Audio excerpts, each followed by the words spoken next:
Neopian lore, what we got in store. Talking about the things that we love and adore. We're all over 20, right? We stay indoors and play this game. And love this game. Sometimes hate this game. But let's all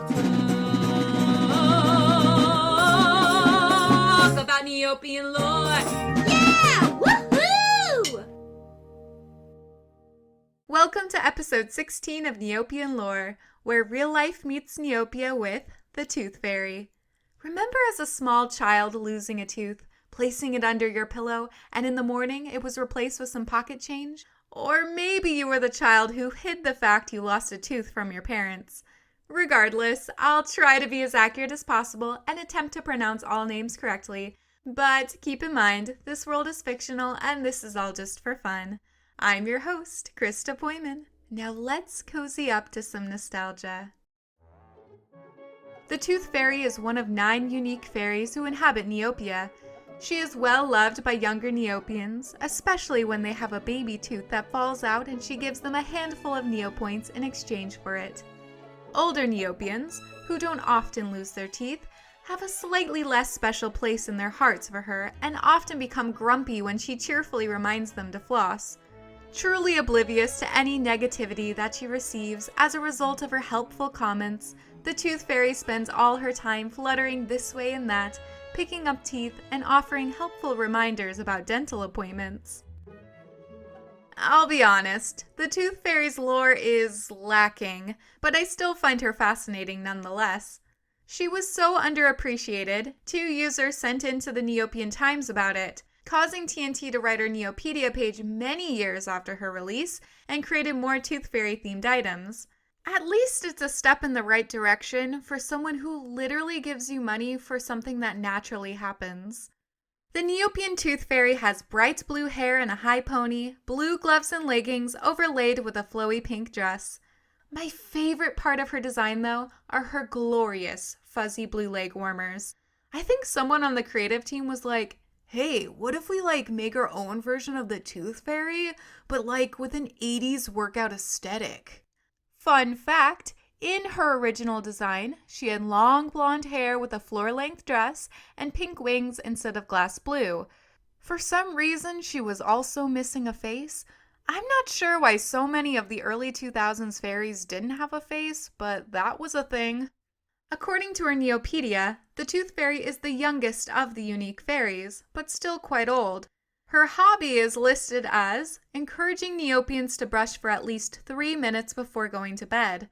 I was going to make a joke about tartar being hardier in Neopia, since I grew up hearing 2 minutes for brushing your teeth, but when I looked it up, I saw articles which had recommendations of brushing your teeth for up to 4 or 5 minutes. Take that info as you will, maybe consult your dentist. Teeth are important, take care of them. The Tooth Fairy is best known for her random event, which can grant an avatar of her smiling face, showing off those sparkling pearls. Getting this avatar is random, so you may end up getting Neopoints instead. Though it is canon that Neopets have baby teeth, the age of your pets in no way affects your chances. But if you read user Illustrial's Neopedia article entitled Extracting the Secret of the Tooth Fairy Avatar, the actual way is you must position your tooth exactly in the middle of the left-hand side, floss and brush your teeth twice daily, remove evidence that the tooth was unsafely pulled, such as string, among many other things. It's a cute read, so if you're interested, go check out issue 277. Let's do some real-world comparison, shall we?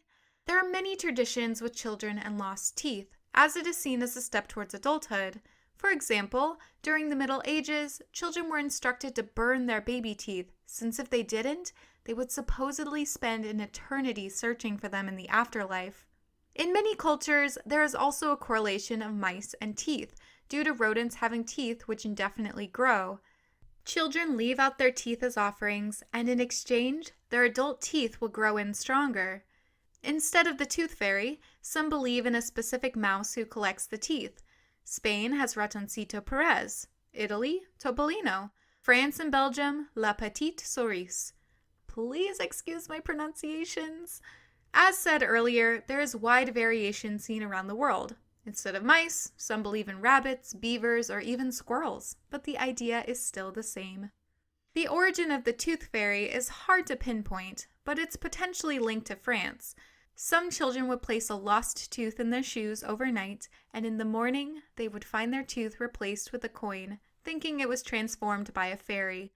The custom was later brought to America during the early 1900s, but instead of a shoe, they used a pillow.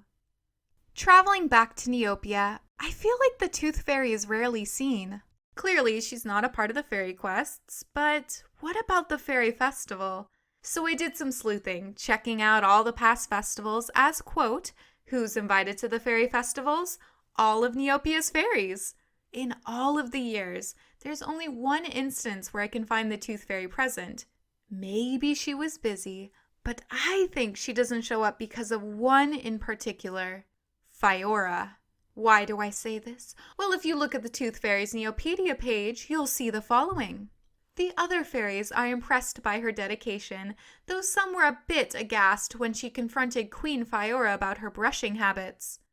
Someone being critical of the queen? Gasp! I think Faerie held a grudge, and in turn, the rest of the fairies were obligated to ostracize the Tooth Fairy, all because she doesn't want Faerie to get cavities or gum disease. I've said this before, but I don't trust Queen Faerie. She always acts so high and mighty in her tower. There's something sinister going on there. As a side note, if you would like the Tooth Fairy to be your shopkeeper, there are 7 options to choose from. Faerie only has 5, so take that. The Tooth Fairy is a fierce competitor in the games Fairy Cloud Racer and Extreme Fairy Cloud Racer. To give a refresher, you pick a fairy to race and use your arrow keys to avoid obstacles, trying to outlive your AI opponent. As you zoom around, you create a trail behind you, which you can use to trap your competitor, or, if you're like me, crash into it yourself. The difference between the games is one is 2D, the other 3D. Our girl is quite passionate about cloud racing and has appeared competing in Better Than You 3 times. Quote, "No one escapes the Tooth Fairy, not even other fairies. I love competing with my sisters and our racers. My dark fairy sister says that losing to me is almost as bad as having her teeth pulled. In response, I said that if she brushed more, she wouldn't be able to make that comparison. Since she flies around all day collecting teeth, of course she would be fast." There are 31 Tooth Fairy themed items. Some of note are the Bruce Tooth Fairy clothing items, which are super cute, and the Tooth Fairy doll, currently valued at a whopping 35 million Neopoints. There are also a ton of Tooth Fairy themed bakery items, which the descriptions clarify, sugar-free of course, and a book called The Tooth Fairy Cupcake Recipe. Quote, "This book contains the recipe for the Tooth Fairy's delicious cupcakes." I think it's so cute that she has a sweet tooth and seems to enjoy baking, so she offers options for your teeth health, so you can have your cake and eat it too. And since we're talking about teeth this episode, I've got some fun facts for you. When am I ever going to have another chance to segue about the top 3 weirdest animal teeth? Don't worry, I'll relate it to the closest Neopet/pet pet to stay on topic. First on our list is the crab-eater seal. Their teeth are made of nightmares. Each tooth, besides their canines, has a serrated edge, giving them 7 jagged prongs on each one. Unlike what their name suggests, they actually don't eat crabs. Their terrifying teeth are simply for krill filtering. The Neopian equivalent would be the Moroccan loop, who looks just like this chubby brown crab-eater seal.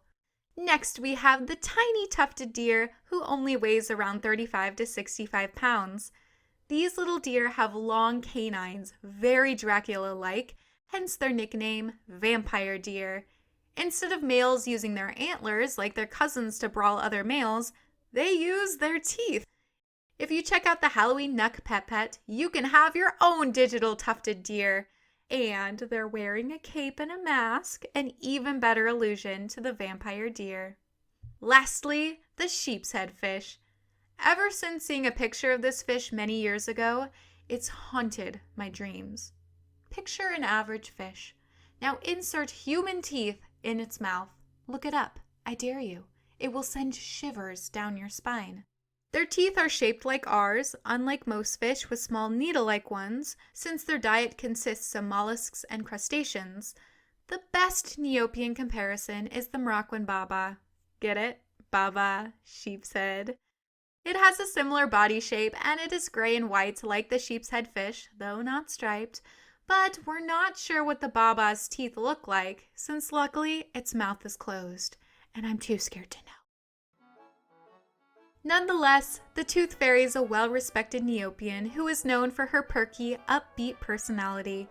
In truth, the only things she ever seems to get upset about are cavities and those who don't brush their teeth at least twice daily. Even her anger is based on love, though, and in the end, the Tooth Fairy just wants everyone to have healthy, happy teeth. I would love to end on a Tooth Fairy poem by the incredibly named user, Carrot Breath, entitled The Tooth Fairy's Folly. Over Neopians she sets her eyes, and into your mouth she spies. She waits for a tooth to come loose, and takes it without an excuse. Your tooth gone and pockets heavy, you've just encountered the Tooth Fairy. Neopoints for teeth was her game, and you had to play when she came, but teeth played the game of wait, which filled her with so much hate. That's why growl morphing potions made her quite jolly, but little did she know this would result in her folly. A tooth in a jar, great no doubt, no more waiting for teeth to fall out. So she went to Calvara with a plan in mind, but soon she found out her plan was blind. The cost of growl morphing potions isn't light. They cost more than a mouth full of pearly whites. Well, that's all for this episode of Neopian Lore. All characters and licensing belong to neopets.com. Music was created by me, Krista. Today's composition is called The Molar the Merrier. I hope you have a lovely day in Neopia.